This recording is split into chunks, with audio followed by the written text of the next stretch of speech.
ኢራን የመጨረሻውን ቃታ ልትስብ ይመስላል። የሀገሪቷ ጦር ኃይሎች ቃል አቀባይ ብርጋዴር ጀነራል አቦል ፋዝር ሼካርቺ እጅግ አስደንጋጭ መግለጫ ሰጥተዋል። ካሁን በኋላ በዓለም ላይ ለእናንተ ደህንነቱ የተጠበቀ ምንም ቦታ አይኖርም። ባለስልጣናት፣ ፓይለቶች፣ ወታደሮች ብቻ የትኛውም ጠላታችን የትኛውም ቦታ ከኛ ጥቃት አያስጥላችሁም። በመዝናኛ ስፍራዎች፣ በሚስጥራዊ ቦታዎችና በቱሪስት መዳረሻዎች ጭምር እናድናቸዋለን ብለዋል። ኢራን በባግዳድ በሚገኘው የአሜሪካ የጦር ሰፈር ላይ በፈጸመችው ከባድ ጥቃትም የጦር ቤዙ ሙሉ ለሙሉ ጋይቷል። የበቀል ቁጣዋም ቀጥሎ በቴል አቪቭ እና በሌሎች ከተሞች ቀኑን ሙሉ በፈጸመችው ጥቃት በርካታ መሠረተ ልማቶችና ተቋማት ወድመዋል። በከተሞቹም ለ24 ሰዓት የሳይረን ድምፅ ሬታቸውን ቀጥለዋል። አሜሪካና እስራኤልም የኢራኑን ናታንዝ የኒኩለር ማብለያ ጣቢያን ደብድበዋል። የኢራን ኃላፊዎች ምንም የራዲዮ አክቲቭ ጨረር ወደ አካባቢው አልወጣም ብለዋል። ኢራን ዛሬ በሆርሙዝ ሰርጥ ላይ የተወሰኑ መርከቦች እንዲያልፉ ፈቅዳለች። አሜሪካ በበኩሏ ጦርነቱ ከተጀመረ ወዲህ $24.4 ቢሊዮን ያወጣች ሲሆን ይህም ማለት በእያንዳንዱ ቀን ከ1 ቢሊዮን ዶላር በላይ አውጥታለች። ይሄ ደግሞ ጦርነቱን ለረጅም ቀናት መቀጠል እንደማትችል አመላካች እንደሆነ ወታደራዊ ተንታኞች እየገለጹ ነው። የኢራንን ጦርነት አጋምሰናል፣ ለማጠናቀቅ ከ4 እስከ 6 ሳምንታት ብቻ ይቀረናል ያሉት ትራምፕ በሀገራቸው የኢኮኖሚ ባለሙያዎች ጭምር መሳቂያ መሳለቂያ ሆነዋል። አሜሪካዊው የምጣኔ ሀብት ባለሙያ ማይክል ውድሰን ጦርነቱ ለኢራን የህልውና ጦርነት በመሆኑ እንዲህ በቀላሉ አይቆምም ብለዋል። አክለውም መላው ዓለም አሜሪካንን የሰላም ምንጭ አድርጎ ከማየት ይልቅ የግጭት አቀጣጣይ አድርጎ ማየት የሚጀምርበት ጊዜ ደርሷል ሲሉም አስጠንቅቀዋል። ወዲህ ደግሞ የሩሲያው መሪ ቭላዲሚር ፑቲን አሁንም በሁሉም ነገር ከኢራን ጎን ነን፣ በእያንዳንዱ ነገርም እንተጋገዛለን ሲሉ አጋርነታቸው እንደተጠበቀ መሆኑን ይፋ አድርገዋል። ኢራን ሳትፈልግ ቆስቁሰው በከተቷት ጦርነት ውስጥ እሳት በወርቅ እንደሚፈተነው ሁሉ ለወራሪዎቿ እስኪገርማቸው ድረስ ክንዷ ብረት የሚያቀልጥ እጇ የማይጨበጥ እሳት ሆኖ በሚገባቸው ቋንቋ ማናገሯን ቀጥላለች። Iran's Islamic Revolutionary Guard Corps is declaring a turning point in its war against the United States and Israel.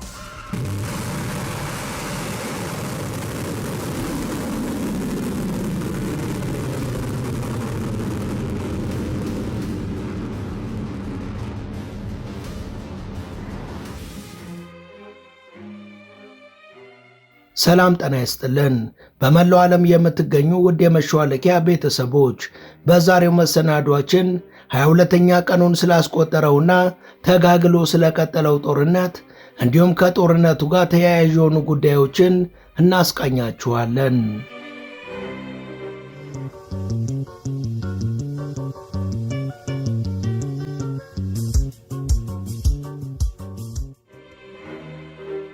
የሀገራቱ ጦርነት ንጹሃኖችን እየቀጠፈ መሰረተ ልማቶችን እያወደመ የኤነርጂ ተቋማትን ከጥቅም ውጪ እያደረገ የዓለም ኢኮኖሚንም እያመሰቃቀለ ቀጥሏል። ኢራን ትናንት ንጋት ላይ በኢራቅ በሚገኘው የአሜሪካ የጦር ቤዝ ላይ አስደንጋጭ ጥቃትን ፈጽማለች። የጦር ቤዙ ሙሉ ለሙሉ በእሳት ጋይቷል። In Iraq, a drone attack has caused a fire near a US military complex in Baghdad. Victory Base is within the perimeter of the international airport. The area has come under repeated attacks since the war in Iran began. ኢራን የጦር ቤዙን ዶግ አመድ ለማድረግ ኮራም ሻራት ባላስቲክ ሚሳኤልና የተለያዩ ድሮኖችን ተጠቅማለች። በሌላ በኩል የኢራን ዋና ከተማ ቴሄራን እንዲሁም ካራጅ፣ ሻራኪ፣ መሃላቲ፣ ሻራኪ ፓዴርስና ሻራ ኢሬን ጨምሮ በአቅራቢያው ያሉ አካባቢዎች በእስራኤል ተጠቅተዋል። ኢራን በበኩሏ በዲያጎ ጋርሲያል ደሴት ላይ 2 መካከለኛ ርቀት ባላስቲክ ሚሳኤሎችን አስወንጭፋለች። ነገር ግን ይህ ጥቃቷ በህንድ ውቅያኖስ ደሴት ላይ የሚገኙትን የአሜሪካና የእንግሊዝ ወታደራዊ ካምፖችን አልመታም ሲል ዎል ስትሪት ጆርናል በርካታ የአሜሪካ ባለስልጣናትን ጠቅሶ ዘግቧል። የኢራን አብዮታዊ ዘብ በበኩሉ በመካከለኛው ምስራቅ ከ55 በላይ ቦታዎችን በመምታቱ በሰባ የአሜሪካና የእስራኤል የጦር ቤዞች ላይ ከባድ ውድመትን አድርሷል። የአብዮታዊ ዘቡ እስራኤልንም በተደጋጋሚ ቀኑን ሙሉ ሲደበድብ ውሏል። የአሜሪካው መሪ ዶናልድ ትራምፕ በበኩላቸው የኢራንን የኒውክሌር ቁሳቁሶች ለመጠበቅ ወይም ከሀገሪቷ ለማውጣት ስትራቴጂውን እያጤኑ እንደሆነ ገልጸዋል። ነገር ግን በጦርነቱ በተጨባጭ እየተደቆሱ ሳለ እንደዚህ አይነት ስትራቴጂ እያጤንኩ ነው ብሎ መናገር ብዙም የማይዋጥ እንደሆነ የፖለቲካ ሊቆች ገልጸዋል።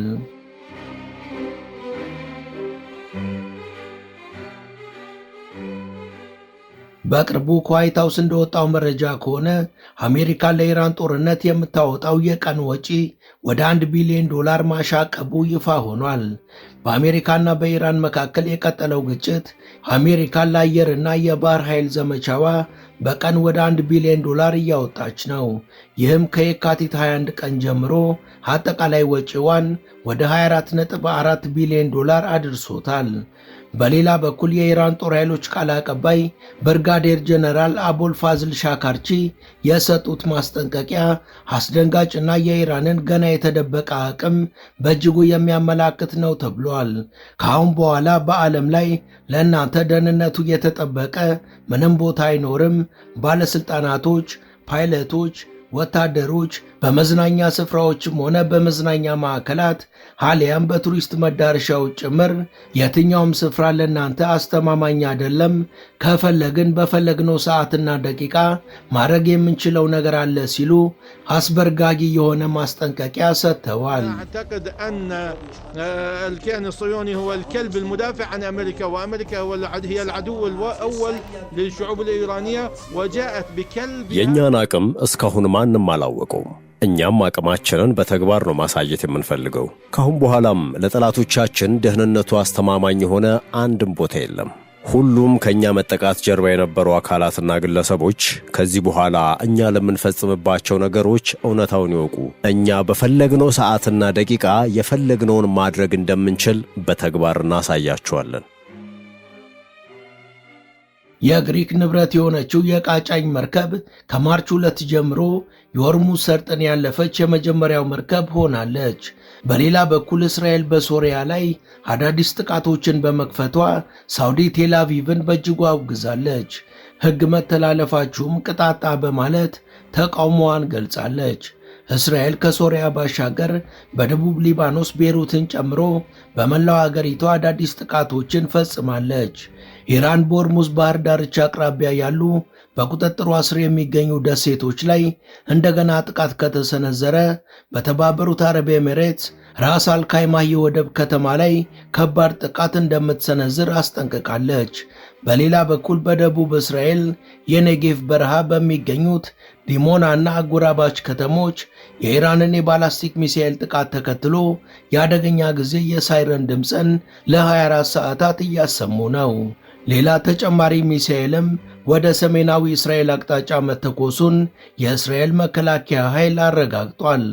ይህ ክስተት የኢራን ሚሳኤሎች በደቡብና በሰሜን እስራኤል አካባቢዎች ላይ በአንድ ጊዜ ተከታታይ ስጋት እየፈጠሩ መሆኑን በግልጽ የሚያሳይ ሆኗል። በተያያዘ ዜና የኢራን አብዮታዊ ዘብ የቅዱስ ኃይል አዛዥ የሆኑት ኢስማኤል ቃኒ ጦርነቱ ከጀመረበት ጊዜ አንስቶ ለመጀመሪያ ጊዜ ይፋዊ የጽሑፍ መግለጫ አውጥተዋል። አዛዡ ባወጡት መግለጫ የቴህራን ቀጠናዊ አጋሮች የሆኑትና ሬዚስታንስ ፍሮንት በመባል የሚታወቁ ኃይሎች አሜሪካንንና እስራኤልን አጥብቀው እየተዋጉ በመሆናቸው ከፍተኛ አድናቆትን ቸረዋቸዋል። ይህ የኢስማኤል ቃኒ መግለጫ የተሰማው የካቲት 21 የአሜሪካና የእስራኤል ጥምር ወታደራዊ ዘመቻ መጀመሩን ተከትሎ የሀገሪቷ የቀድሞ ጠቅላይ መሪ አያቶላ አሊ ኳሜኒ ከተገደሉ በኋላ ለመጀመሪያ ጊዜ መሆኑ ጉዳዩን ይበልጥ ትኩረት ሳቢ አድርጎታል።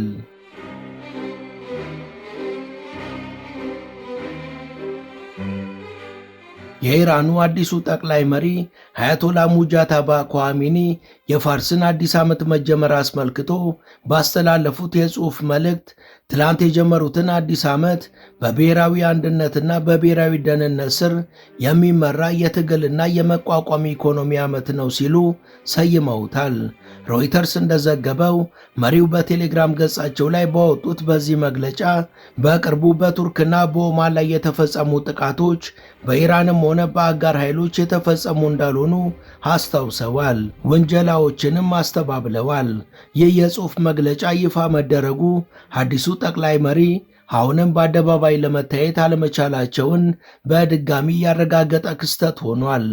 አያቶላ ሙጃታባ ኳሚኒ ፌብሩዋሪ 28 አባታቸውን አያቶላ አሊ ኳሚኒንና ሌሎች የቤተሰብ አባላትን በገደለው የእስራኤል የአየር ጥቃት ወቅት ክፉኛ መቁሰላቸው ከተዘገበ ወዲህ እስካሁን በአደባባይ ወይም በቴሌቪዥን መስኮት ፊታቸውን አላሳዩም።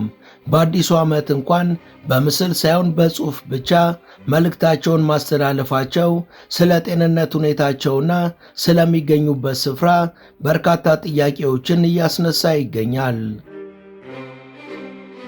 ውድ የመሿለኪያ ቤተሰቦች ይህን ዘገባ እዚህ ድረስ ከተከታተላችሁት ቻናሉ የበለጠ እንዲያድግ አንድ ጊዜ ሰብስክራይብ እንድታደርጉ አስታውሰን ተረካችንን እንቀጥል። ዛሬ ረፋድ በወጣው መረጃ ደግሞ ኢራን በሆርሙዝ የባህር ዳርቻ በኩል የተወሰኑ መርከቦች እንዲያልፉ ፈቅዳለች። Iran relaxing the Hormuz choke.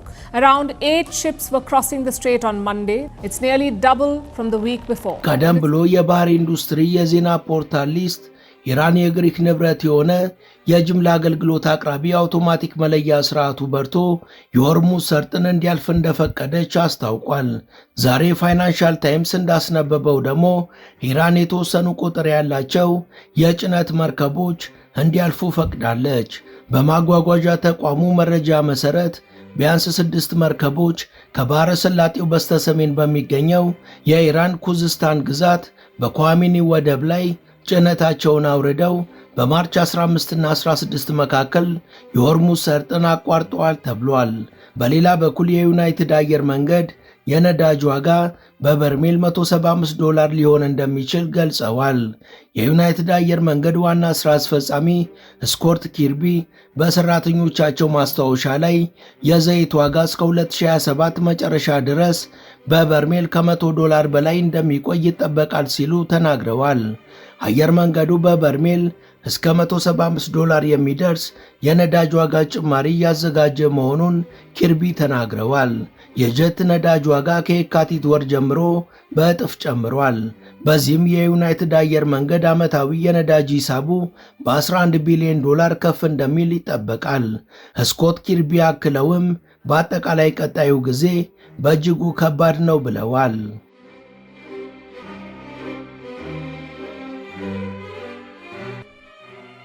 የተመድ ዋና ዳይሬክተር የሆኑት አንቶኒዮ ጉተሬዝ የተባበሩት መንግስታት ድርጅት የሆርሙዝ ሰርጥ መልሶ እንዲከፈት ለመርዳት ዝግጁ መሆኑን ገልጸው ዓለም አቀፉ አካል በሩሲያና በዩክሬን መካከል በጥቁር ባህር ላይ ተመሳሳይ ስምምነት እንዲኖር ረድቷል ሲሉ አስታውሰዋል።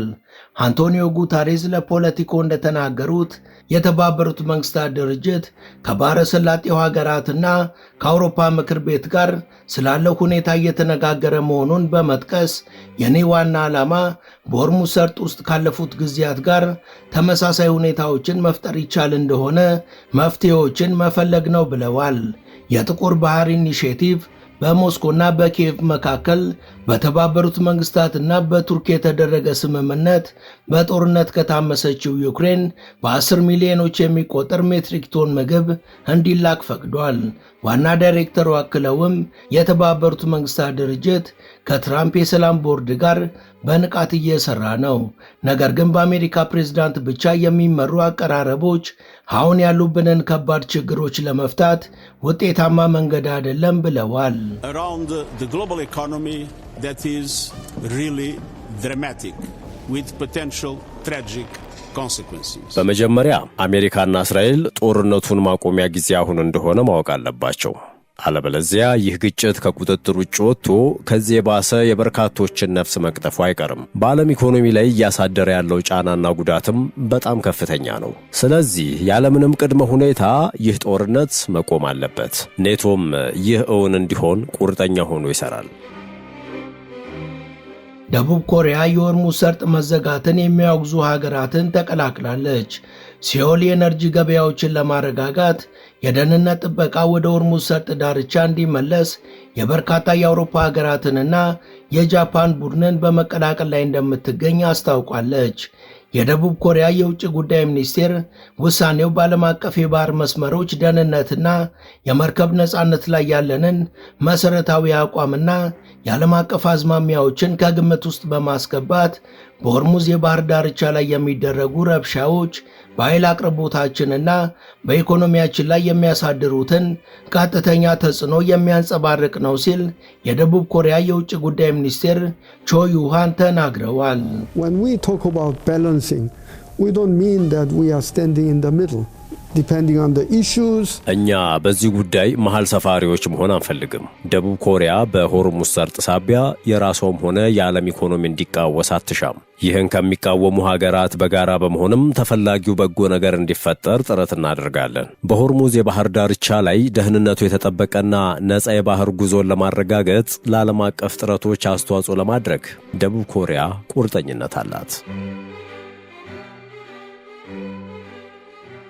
የአሜሪካው መሪ ዶናልድ ትራምፕ ጦርነቱ ከ4 እስከ 6 ባሉት ሳምንታት ውስጥ ሊቋጭ እንደሚችል ገልጸዋል። ጦርነቱ ከተጀመረበት ከፌብሩዋሪ 28 ጀምሮ ምን ያህል ጊዜ እንደሚወስድ፣ ምን ያህል የተለያዩ አጽናፎችን እንደሚነካና የአሜሪካንን ድል ለማወጅ የመጨረሻው መለኪያ ምን እንደሚሆን ለዋይት ሃውስ ነገሩ ግልጽ ሆኖ አያውቅም። ፕሬዚዳንት ዶናልድ ትራምፕም አርባ መሻሽ ላይ ከዋሽንግተን ወደ ቤታቸው ፍሎሪዳ ሲጓዙ ትሩዝ ሶሻል ሚዲያ ላይ በለቀቁት ጽሑፍ አሜሪካ የኢራንን ጦር በማሽመድመድም ሆነ የኒኩሌር ጦር መሳሪያ የማምረት አቅሟን በመጉዳቱ ረገድ ትልቅ ስኬትን እንደተቀናጀች ተናግረዋል። ትራምፕ አግዙኝ ሲሏቸው እምቢ ያሏቸውን አውሮፓውያኑን ደግሞ እናንተ ፈሪዎችና የወረቀት ላይ ነብር ናችሁ ብለዋቸዋል። I'm almost doing it in some cases not because we need them but because I want to find out how they react, because I've been saying for years that if we ever did need them they won't be there. Not all of them, but they won't be there. I was very surprised with the United Kingdom. እኔ የነሱን እርዳታ የጠየቅኩት በእርግጥም የነሱን እርዳታ ፈልጌ አይደለም፣ ግን ምላሻቸው ገርሞኛል። እነሱ ያለ አሜሪካ አሁን የደረሱበት ደረጃ አይደርሱም ነበር። በተለይ በእንግሊዝ በእጅጉ ተገርሜያለሁ። በሁሉም ነገር ዘወትር ከጎናቸው ነበርን። እነርሱ ግን ፈሪዎችና የወረቀት ላይ ነብር ስለሆኑ እኛን ማገዝ አልፈለጉም። ወደ ቻናላችን ቤተሰቦች ለዛሬ ያሰናዳንላችሁ ይህን ይመስል ነበር። እስከ ዝግጅታችን ፍጻሜ አብራችሁን ስለነበራችሁ ከልብ እናመሰግናለን። በቀጣይ ቢሰሩ የምትሏቸውን ርዕሰ ጉዳዮች ብትጠቁሙን ደስ ብሎን እንቀበላለን። ቻናላችንን ሰብስክራይብ ማድረግ፣ የደወል ምልክቱን መጫንና ላይክ ማድረግ አትዘንጉ እያለን ለዛሬ በዚሁ ተሰናበትን። መልካም ጊዜ።